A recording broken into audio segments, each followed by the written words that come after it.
Good morning. What is today? Tuesday. I know this is totally random and this is just an extra little nugget that I was like, I know we're doing our Women of the Bible study, but this one, even though it doesn't mention a woman in this particular verse, I feel like it's pointed at us. Hey guys, this is Melissa and we're studying women in Women of the Bible study. We meet once a week. And this particular little nugget is just a little extra. We're not going to do our meeting, or I'll post a next video till Thursday. So again, this is just an extra one. I wanted to get on here this morning while I am doing my little bit of seeking him first in my day. So we're going to be looking at Matthew verses 6:31 through 34. Some of you guys might be like, oh, I know that one. That's the one we're done. Jesus is talking about worrying and stuff. He is, but I bet you've never heard this take on it. So we're going to look at these and I'm going to break them down a little bit on how my particular woman brain thinks of these, okay? So Matthew 6:31 starts out with, don't worry, saying, what shall we eat? Or what shall we drink? Or what shall we wear? Well, that verse, like I just said, doesn't mention any particular or specific woman in that key verse. I feel like it's definitely pointed us ladies. Think of it this way. What if, let me put it this way. Let me back up. If worry, what ifs, worst case scenarios were a spiritual gift, it would be my spiritual gift. I can totally jump from what if whatever worst case scenario is instantly. Like, for example, we'll use this verse. It says, don't worry about what you're going to wear, right? I can definitely throw one of those out. Well, what if the outfit that I'm gonna wear is totally, like, I had it all picked out and then I go to put it on and there's a big hole in somewhere that's not supposed to have a hole. If you're a woman and you have thighs, you know what I'm talking about, right?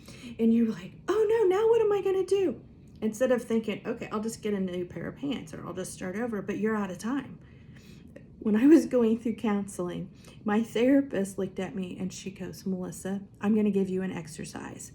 And I'm going to give it to you guys, you ladies that are talking on here now or watching me talk, because you might be a what if worst case scenario person too.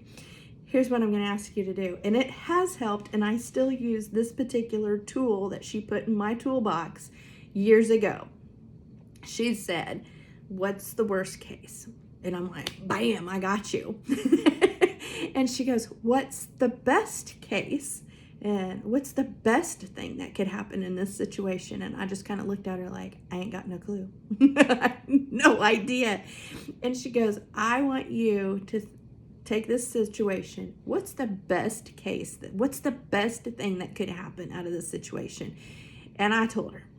And she goes, Melissa, most of the time, what's going to happen is the in-between. It's not going to be the best case, but it's also not going to be the worst case that you like to gravitate to right off the bat.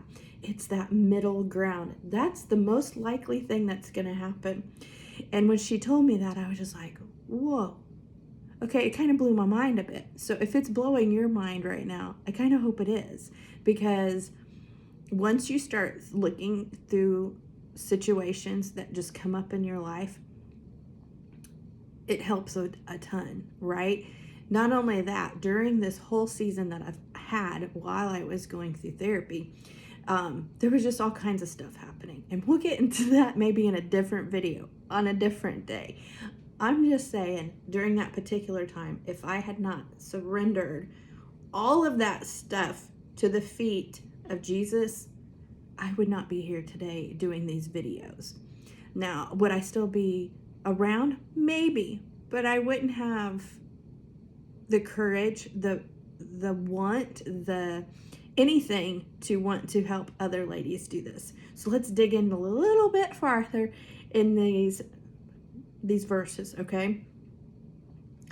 So let's look at it this way. It says, okay, like not to worry about what you're going to eat. Well, if you're a woman and you're like me, it's kind of like on your responsibility to think of what to make for dinner.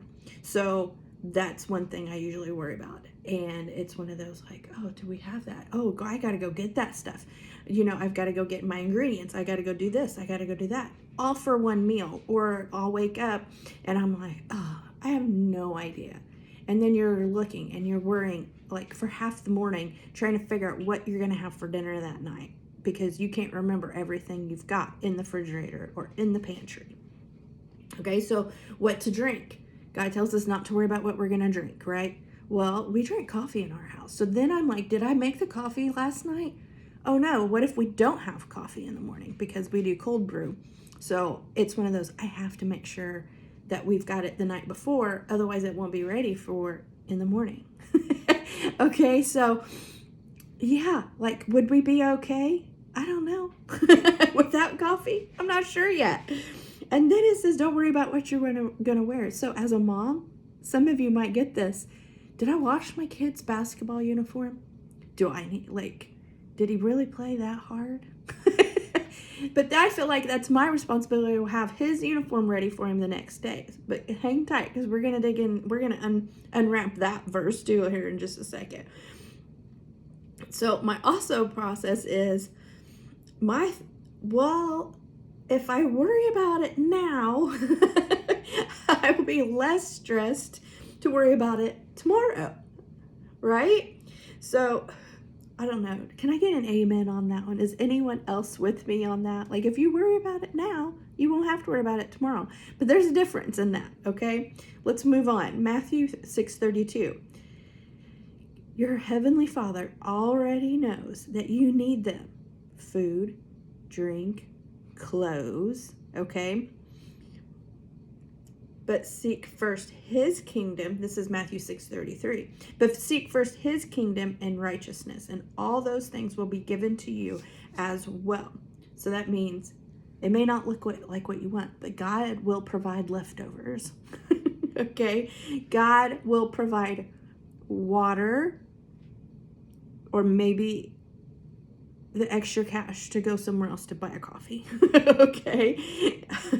If it's necessary, it will be figured out. Or it just might be a day that you need to go without that little bit and you just need to grab some ibuprofen later for when that caffeine headache hits, okay? God will say, your son is 11. He's old enough to know how to do his own laundry. Have him wash his own uniform and take that responsibility off of you. Okay, that might have been for my own benefit, but you know what I mean. God will say, come over here, tell me what's on your mind. Let me sort this out. I feel like that's what, when I was reading those, that's what he was saying. Like, Melissa, you worry so much about some of the dumbest things. Did I mention I'm a great what-ifer? And I'm one of those that even if I have conversations, I'll be thinking on them like 2 weeks later. If I had said this, I wonder if this would have been still going on. I always think about that. I'm a terrible person too when it comes to like snappy comebacks.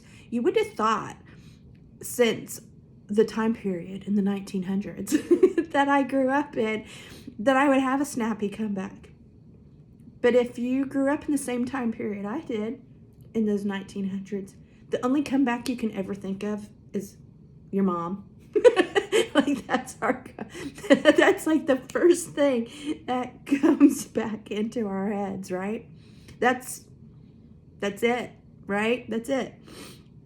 Let's get going. I have just a little bit more to this extra little nugget I'm going to give you today. Matthew 6:34. Now remember, this is 6:31, 32, 33, 34. Okay? It says, don't worry. This is the verse that seems like it gets quoted a bunch, but I don't know if everybody understands what it means type of thing. So Matthew 6:34. Don't worry about tomorrow, for tomorrow will worry about itself. Each day has enough trouble of its own. So while where Jesus is reminding us, don't worry about tomorrow. He didn't say that we couldn't plan. So I feel like we get those two things confused. Planning, okay? Think of a meal plan for the week, right? Go over with your kid. Dude, you've got basketball this many days this week. You need to make sure that your uniform is washed. I don't even care if you put it in the washing machine and just do a little speed run with that thing in the washer. Or teach your kid how to do the sniff test. Maybe he sat the bench the whole time, and there's nothing wrong with that. I always tell my kid when he doesn't play, because that does happen, that you know what, your job that game is to be an encourager for those kids that are playing. I just want you to be an encourager. Pay attention, because you never know when you're going to get put in, but be an encourager and not let that bother you, okay? And I know that's super hard, but that's what I've been teaching my kid. Okay, so what does that look like? Well, I'm going to read some commentary. About knock that over.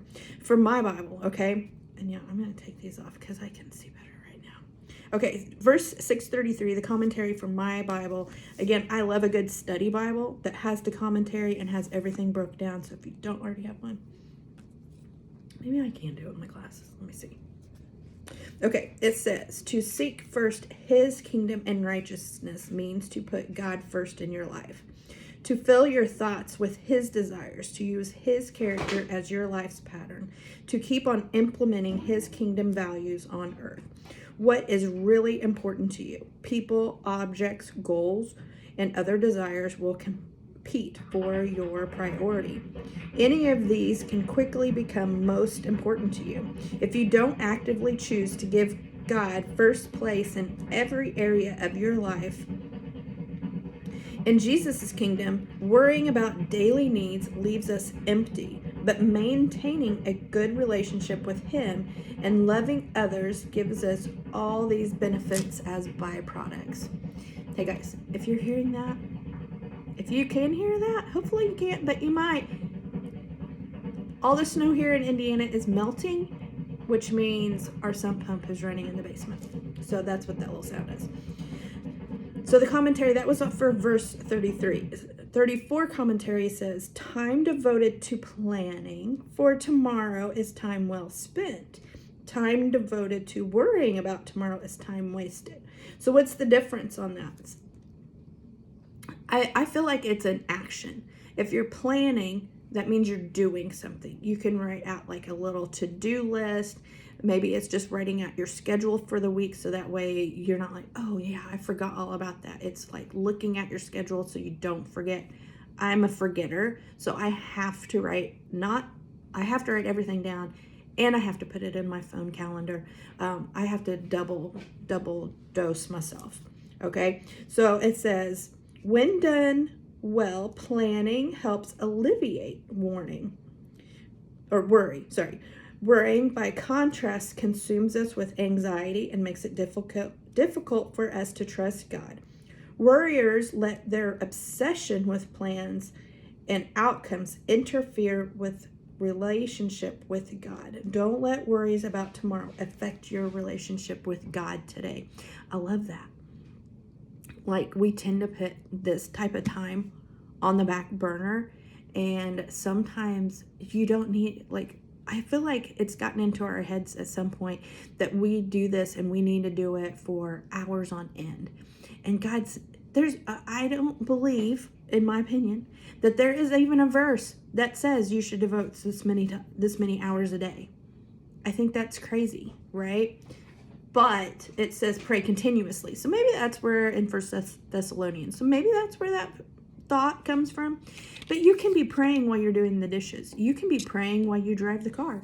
You can be praying while you're putting your makeup on. You can be praying while you do your hair. Like, it's all those type of things. And we don't have to go, we can like go directly to the head honcho. I love that. I love that God loves us so much that he says, come to me. He doesn't say, go to this person, this saint, that saint. Go to this other one before you bother me. He doesn't say that. He says, come to me, follow me. And I love that. So if you don't already have that type of relationship with Jesus, what are you waiting on? What is stopping you? Okay? So, again, guys, I am going to pray for you guys all day that you are not what if worst case warrior scenarios. I'm saying that to myself too, okay? And again, just remember, you are so loved. I'll see you in the next video. See ya. Bye.